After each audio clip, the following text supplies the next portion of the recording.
Eh, Antes de nada me gustaría serie de agradecimientos. Parece que se corta el micro. No puedo hacer. Tengo que mirar para. ¿Está bien ahí? ¿Oye ahora? Bueno, antes de nada, agradeceros vuestra presencia. Dedicar un sábado festivo del mes de diciembre para venir a un auditorio a oír charlas de ciertos personajes que hablan de felicidad y de mucho coraje. Así que gracias por estar aquí. También me gustaría agradecerle a Pilar y a todos los sociales. Me cojo el... Sí. Vamos a cambiar. Voy a tener que desnudarme.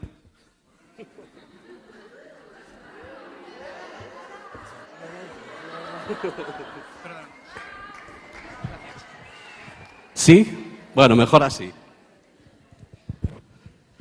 Lo decía que quería agradecer también a todo el equipo de voluntariado y de acción social para el desarrollo humano por haber organizado este evento.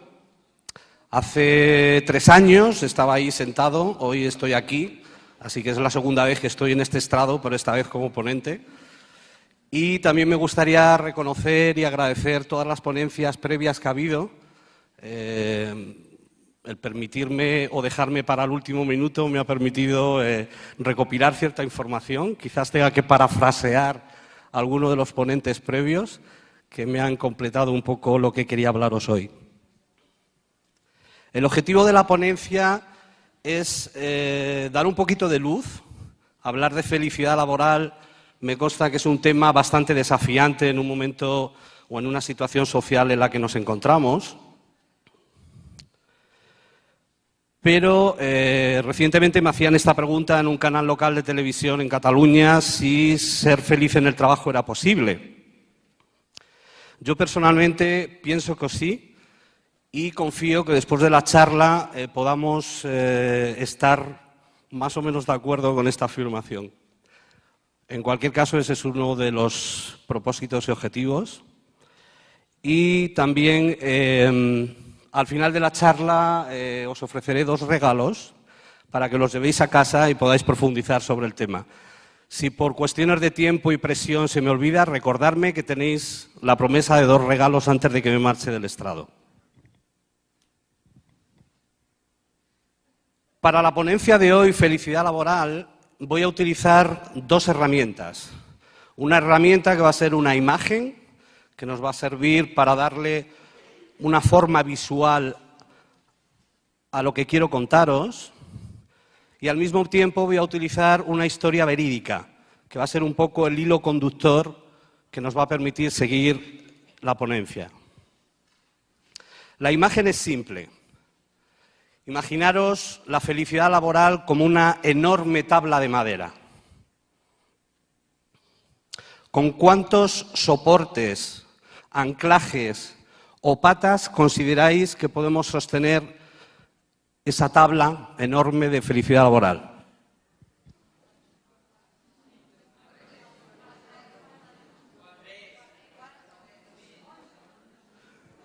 Bien, veo que hay distintas opiniones y seguramente todas son válidas. No lo he oído, pero quizás alguien pudiera pensar que con una única pata se puede sostener una tabla. Y puede llevar razón. El otro día paseaba por la playa y ¿sabéis este tipo de personajes que son muy famosos en las Ramblas de Cataluña y aquí en Madrid también en el Retiro, que se visten y que son así como estatuas, ¿no? Estatuas humanas que tienen diferentes temas, ¿no? El otro día paseando por la playa había una estatua que llamó mi atención, porque visualmente esta persona estaba sentada en el aire. O sea, era impresionante porque la primera reacción es la del ¿qué está pasando aquí? ¿Esto cómo es?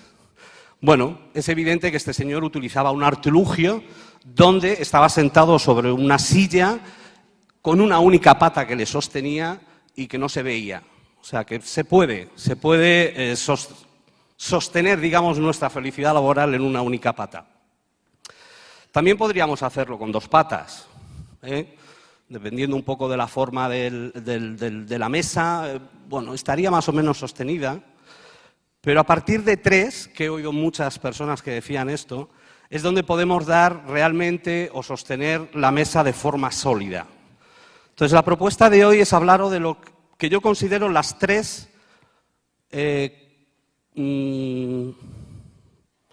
fundamentos, los 3 fundamentos de la felicidad laboral. Para ello voy a utilizar una historia verídica, como os he dicho antes, y la historia comienza en octubre de 1995.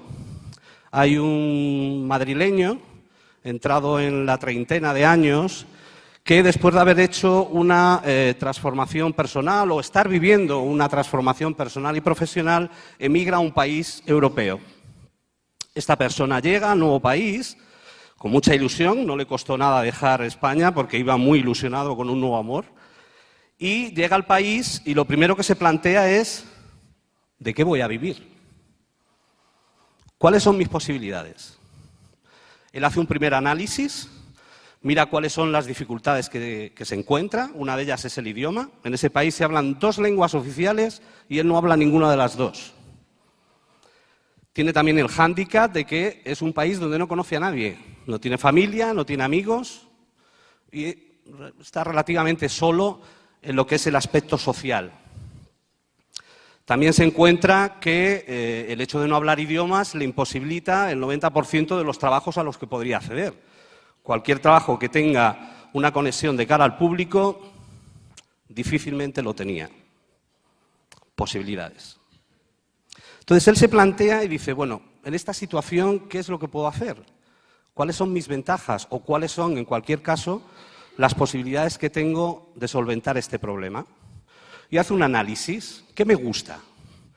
Bueno, me gusta cocinar, quizás detrás de una cocina no necesito hablar tanto con el público.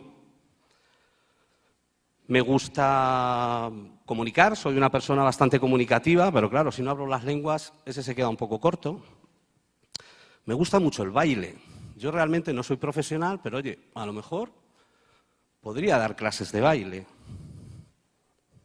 Y además, acabo de llegar a este país recién reconocido como terapeuta en una determinada técnica y bueno, quizás el idioma no pueda ser o no sea una limitación importante y decide hacer eso, iniciar cursos de baile y abrir una pequeña consulta en su casa. Con esto lo que consigue es lo que podríamos denominar la primera pata. La primera pata tiene que ver con el sustento. Toda persona tiene una necesidad, especialmente en la sociedad en la que vivimos, que es bastante individualista. Necesita de un sustento, necesita de alojamiento, necesita de nutrición, necesita algo de dinero para cubrir sus necesidades básicas, de teléfono, necesita dinero para viajar a su casa, para ver a su familia. Todo este tipo de necesidades que podríamos denominar necesidades básicas podrían conformar esa primera pata que sostiene la felicidad laboral. Tiene que ver con todo el aspecto material. Es la de necesito dinero para sobrevivir.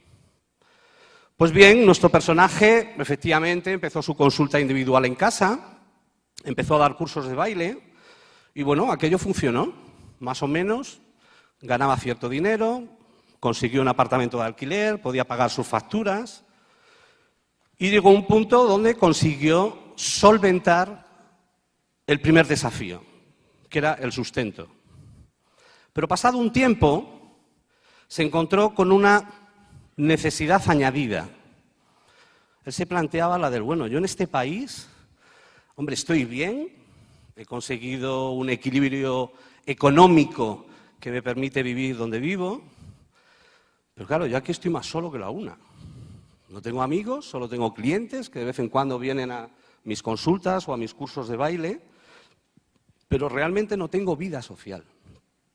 Entonces surgió una segunda necesidad que tiene que ver más con el aspecto emocional, que podría ser la segunda pata de nuestra mesa.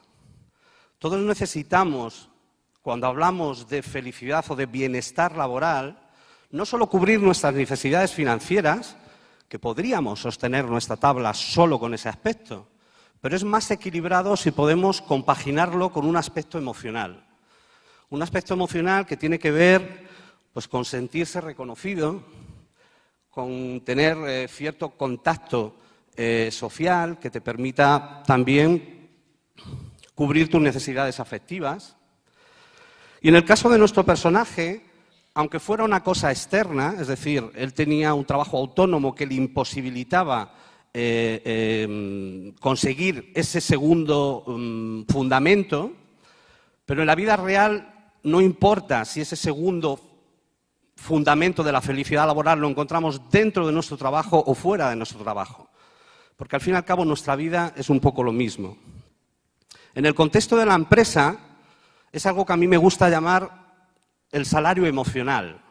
Es decir, yo tengo mi salario económico que cubre mis necesidades básicas, mi primera pata, y luego hay un salario emocional que tiene que ver pues, con la flexibilidad de horarios, por ejemplo, o con la flexibilidad o el sentirse que tus ideas son reconocidas, que puedes hablar abiertamente sobre tus ideas creativas dentro del contexto laboral en el que te encuentras. Tiene que ver también con la adaptabilidad, es decir, que una empresa sea flexible y adaptable a las circunstancias que puedan surgir. En fin, hay una serie de parámetros que una vez que tenemos cubiertas las necesidades monetarias, económicas, entran en juego y sería nuestra segunda pata. Volviendo a la historia de nuestro personaje, esta persona lo que decidió fue simplemente buscar un empleo. Es decir, si mantenerme como terapeuta o mantenerme como profesor de baile me ha servido en un momento dado de mi vida para cubrir una necesidad puntual, ahora tengo otras necesidades que son quizás de mayor importancia y que necesito cubrirlas.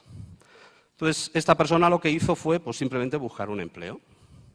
Como tenía las limitaciones que hemos dicho, pues optó por encontrar algo que se ajustara a su perfil.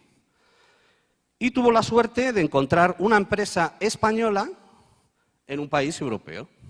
Entonces se solventaba todo el problema de las lenguas, ya no necesitaba hablar los dos idiomas oficiales del país, y dijo, bueno, voy a coger este empleo, porque de alguna forma me va a permitir hacer un círculo social, me va a permitir nutrir las necesidades emocionales que ahora mismo no tengo con mis otras dos actividades, y bueno, pues estaré relativamente, no sé, 18 meses, 2 años, un poco hacerme un círculo social. Encontró este empleo en una empresa española y aceptó un puesto de trabajo que estaba muy por debajo de su perfil, pero que para él era suficiente. Iba a conseguir lo que quería, sustento económico y sustento emocional. Tenía ya 2 patas de la felicidad laboral. Y pasó un tiempo. En el caso de nuestro protagonista, como es una historia verídica, pues pasó muchísimo tiempo. Porque fue más allá de los 18 meses, fue más allá de los 2 años. Y pasados concretamente 10 años, surgió una nueva necesidad. Digamos que este hombre hizo carrera en esa empresa, ¿eh? En total estuvo 12 años con la empresa. Pero lo que nos importa es cuál fue la tercera necesidad a la que esta persona se confrontó y que podríamos denominar nuestra tercera pata dentro de esa estabilidad de la felicidad laboral. ¿Alguien tiene alguna idea? Más alto porque no os oigo. ¿Cómo? Satisfacción personal. El reconocimiento profesional estaba en el segundo apartado. Autorrealización. Eso va sonando. Bueno, aquí voy a permitirme el lujo, no sé si el doctor Rojas todavía está en la sala. Posiblemente no, ¿no? Bueno, voy a parafrasearle, porque él ha utilizado 2 palabras o 2 frases que es la del wow, acabas de completar mi ponencia, gracias. Y él ha dicho esta mañana algo así como amor por tu trabajo y trabajar con amor. Eran las dos frases más o menos que él ha utilizado, ¿no? Bueno, tienen que ver mucho con esto. En palabras más mías, de mi lenguaje habitual, tiene que ver con el sentido del trabajo, con lo que yo llamo el alma del trabajo. Llega un momento, o puede llegar un momento para ciertas personas, no necesariamente para todos, concretamente para nuestro personaje llegó ese momento, en el que sus necesidades básicas, las económicas, estaban más que solventadas, ganaba una pasta, estaba en una empresa súper seria, las emocionales también, era súper reconocido dentro de la estructura empresarial. El equipo de trabajo que tenía era maravilloso. Prácticamente era el trabajo ideal. De hecho, para muchas personas era el trabajo ideal. Pero ¿qué ocurrió con nuestro personaje? Él se vio confrontado a una nueva búsqueda interior en la que decía, ¿pero yo qué hago aquí? ¿Realmente lo que estoy haciendo me llena?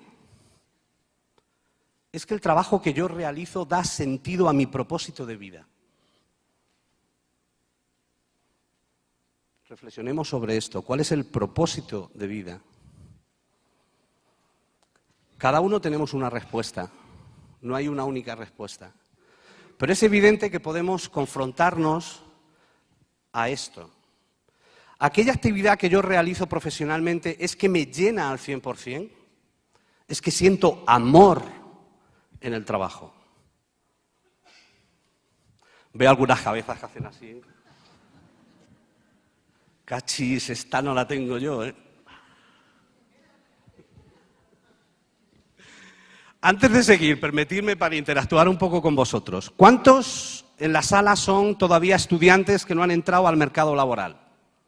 Que levanten la mano, por favor, si hay alguno. Nada, a los estudiantes no les interesa la felicidad laboral. ¿Cuántos de vosotros sois trabajadores por cuenta ajena? ¿Trabajáis para un empleado, un empleador, una empresa? Vale. ¿Cuántos de vosotros sois autónomos, independientes, empresarios? Perfecto, me encanta. No, quería tener un poco, hacer un... ¿Cómo se dice? Un sondeo, gracias. Quería hacer un sondeo porque cuando me planteé la ponencia me decía, bueno, ¿qué tipo de público voy a tener yo allí? Yo dentro de mi actividad profesional como formador tengo dos grupos. Tengo el grupo empresarial donde todo el mundo es homogéneo, quiero decir, si trabajo en una empresa con un equipo, pues ya sé el perfil de las personas que van a estar allí. Todas trabajan en la misma compañía. O tengo el público abierto donde me puedo encontrar de todo. Una ama de casa, un estudiante, un ejecutivo, un fontanero, un carnicero, da igual. ¿Perdón? ¿Un jubilado? ¿Un parado? Efectivamente. Entonces, bueno, era por hacer un sondeo de cómo iba la cosa. Gracias por vuestra respuesta. La tercera pata tiene que ver con lo que ya he dicho, el alma del trabajo. Es el sentimiento en el cual yo estoy íntegramente conectado a lo que para mí es importante en la vida. Es algo que me da no solo la integridad, sino la fuerza suficiente incluso para equilibrar las otras dos patas. Cuando yo la actividad que realizo la hago desde el corazón y para el corazón, es decir, al servicio de los demás, entro en una dimensión donde la felicidad laboral realmente es plena, a mi juicio. Es una opinión personal. Pero estoy convencido de que ese factor es muy importante para poder equilibrar este aspecto. Voy estupendamente bien de tiempo. Nuestro personaje nuestro protagonista, tomó una decisión que a luces o a la visión del exterior suponía prácticamente una locura.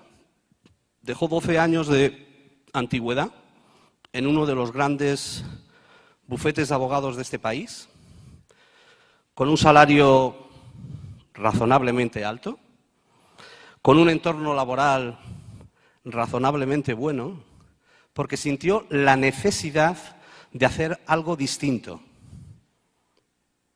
y se marchó.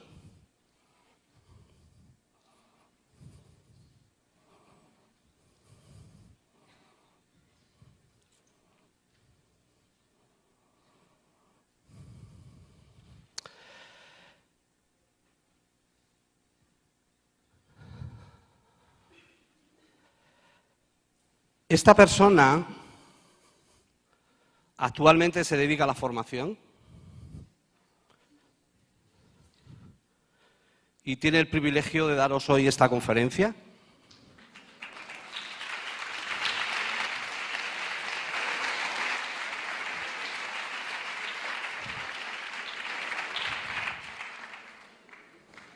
Hace 2 años, cuando estuve en esta sala sentado como oyente,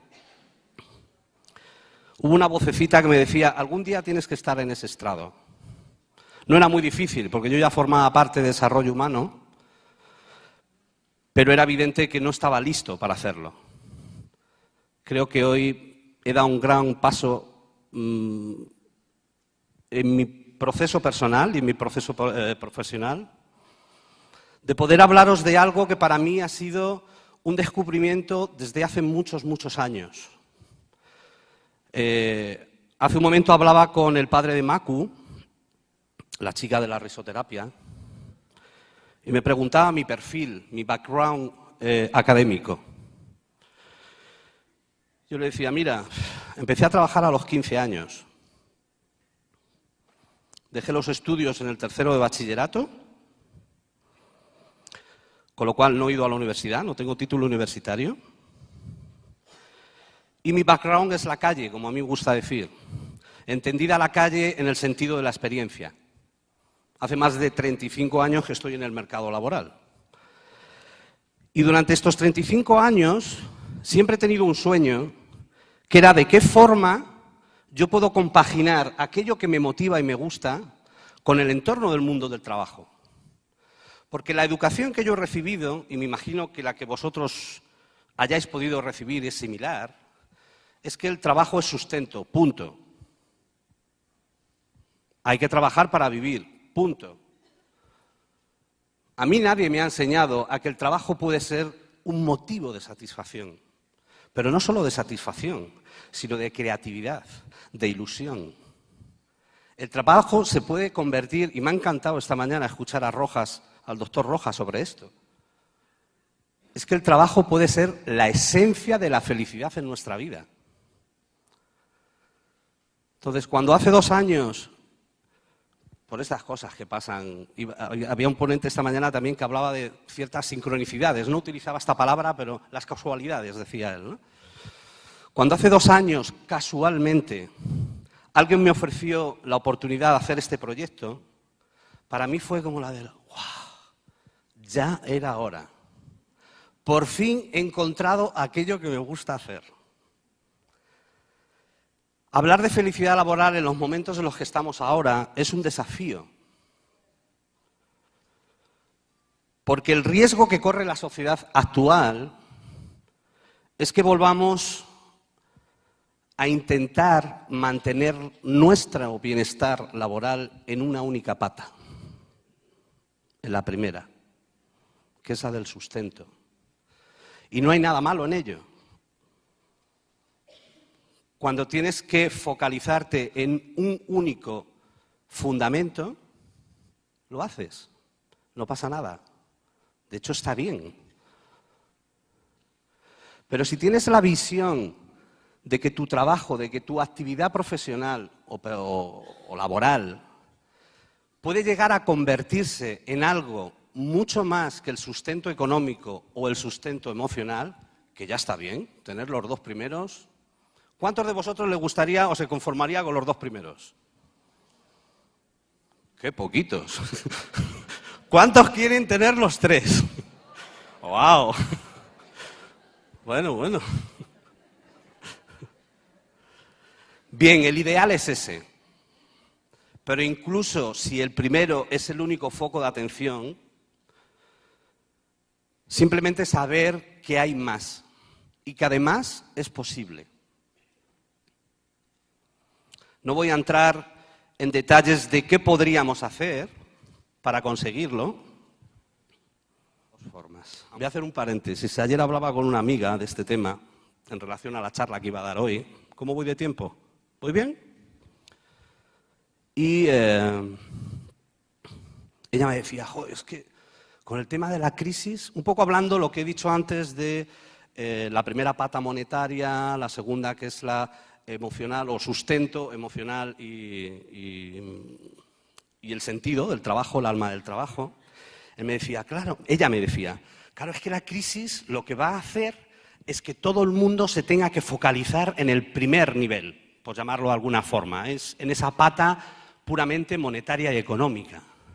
Y yo le decía, qué interesante, yo no lo veo así. Y ella me decía, ¡guau, qué interesante! ¿Por qué no lo ves así? Y yo decía, porque la crisis lo que está haciendo es que nos está confrontando de tal manera que cada uno de nosotros estamos en la obligación, ya no es una cuestión de elección, es una cuestión de obligación, de plantearme qué más puedo hacer yo por la sociedad. ¿Qué más puedo hacer yo para mejorar mi situación laboral? ¿Qué más puedo hacer yo para resolver esta crisis? Esa es la forma en la que a mí me gusta verlo. Y creo que es una oportunidad que tenemos todos de replantearnos cuál es mi relación con el trabajo y cuáles son mis deseos en relación a mi trabajo. Entonces, volviendo un poco a la respuesta, para mí una de las claves es revisar el sistema de creencias. Necesitamos conocer cuáles son las creencias que yo tengo en relación al trabajo. Porque que el trabajo es una lucha o una necesidad básica son cosas que todos hemos mamado. En la escuela, en la familia, en la sociedad, en los periódicos. Eso ya no sirve. Porque si seguimos pensando así, vamos a seguir teniendo lo que tenemos ahora. ¿Cuántos de vosotros queréis cambiar la situación que tenemos de la crisis? ¿Cuántos de nosotros estamos dispuestos a hacer algo por ello?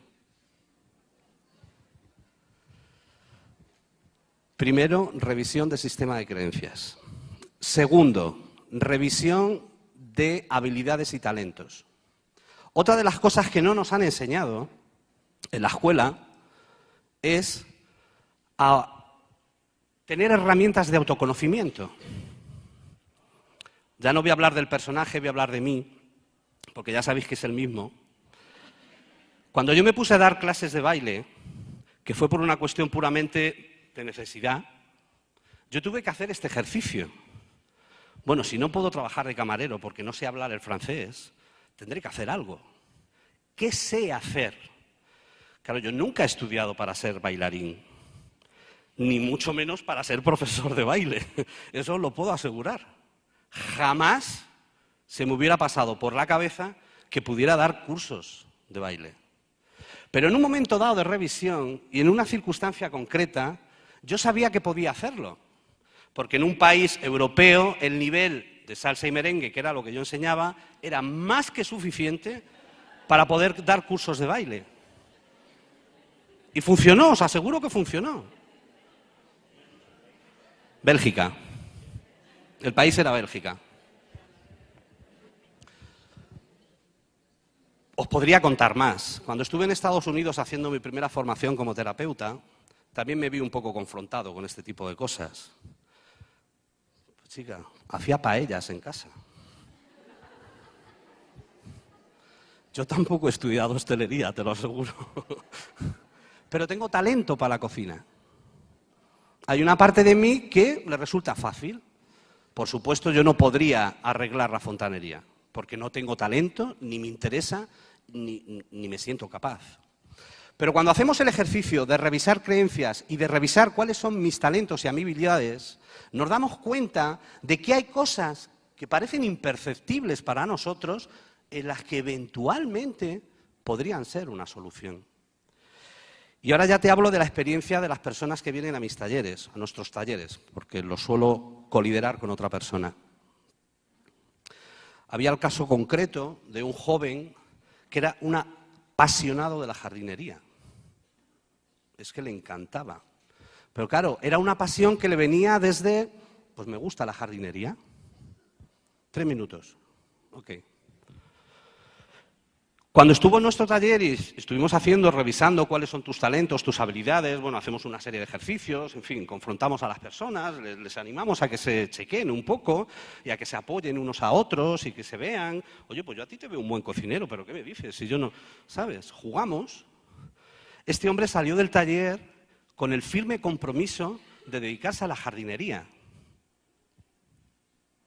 Lo descubrió allí. Meses más tarde nos confirmó que había montado una empresa de jardinería. Entonces, ¿es posible? Yo estoy convencido de que sí. ¿Cuándo va a ser el momento en el que todo el mundo consiga? Cada uno tiene su proceso y cada uno tiene su camino y cada uno tiene también su compromiso de encontrar el trabajo que realmente le apasiona. Pero a mí me ha llevado muchísimos años, 35 años. A otros les puede llevar 2 fines de semana en un taller. Y lo encuentran y dicen, si es que lo mío es la jardinería. Y va y se monta una empresa de jardinería en 2 semanas. Dices, wow. No importa cuándo. Para mí lo más importante, y esto es algo que tiene que ver con las metas, que también hemos hablado de metas y objetivos en el día de hoy. Para mí lo importante de una meta no es tanto llegar a ella, sino tener un motor de motivación en el camino que me hace seguir andando. Entonces, cualquier meta que nos pongamos, sea la que sea, si en este caso es encontrar mi trabajo ideal, que sirva como motor en el camino. No hay que cambiar mañana de empleo, sobre todo si te está dando el sustento que necesitas. Pero sí con el foco de algún día yo sabré qué es lo que quiero hacer en mi vida y lo conseguiré. Muchas gracias. Un minuto. 1. Página web www.felicidallaboral.com. Podéis descargaros un manual de trabajo, de autotrabajo, que son las 8 claves de tu felicidad laboral. Os recomiendo que lo hagáis porque no tiene nada que ver, a ver si tiene que ver, pero no es repetitivo a lo que hemos hecho hoy. Es un manual de trabajo práctico para poner en marcha esta reflexión sobre nuestras creencias. Y el segundo lo tenéis en mi tarjeta de visita por la parte de atrás. Hay un manual también que podéis descargar en otra página web, que son los 4 pasos para construir vuestro futuro. Gracias.